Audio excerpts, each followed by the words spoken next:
Do you hate being around critical people? And do you ever feel even worse when you realize you could be one of those critical people?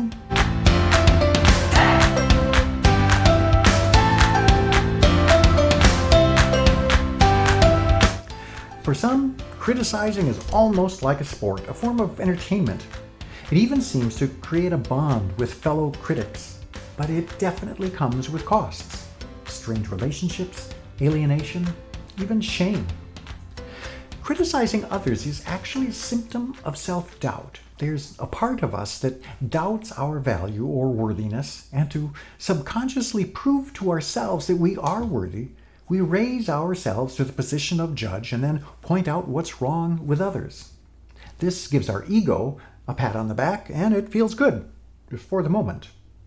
But really, what's happened is that we've created a separation between ourselves and others by not acknowledging that we can be and do exactly what we're criticizing someone else for. In fact, what we criticize others for are usually things we dislike in ourselves the most. Sorry, that can hurt, but it's true, and best to get that out there from the start.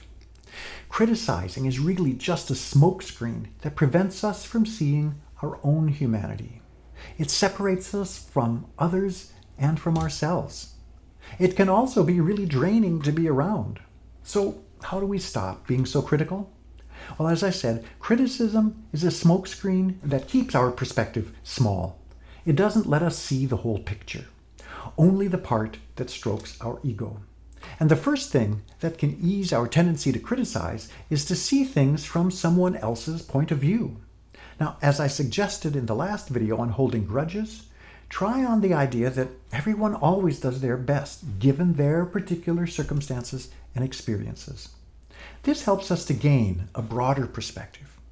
We can also make a point of looking for things that we admire, like, and respect in others. Criticizing becomes a habit when we do it often, which most of us do. We just need to create a new habit, this time of finding the good. Ask yourself, well, what do I like about this person or situation? What do I appreciate? What can I learn from what I'm observing? And what does this person do really well? Now, this last one is a bit tricky. It encourages us to look for good, but it's also laden with judgment since we're deciding what's good and bad. We'll talk more about judgment in the next video. But for now, listing what we believe others do well at least keeps us from criticizing them. A step in the right direction. So take a step back and begin to notice when you're criticizing. Then ask yourself those questions that I mentioned. You'll begin creating new habits, ones that don't separate you from others or from yourself.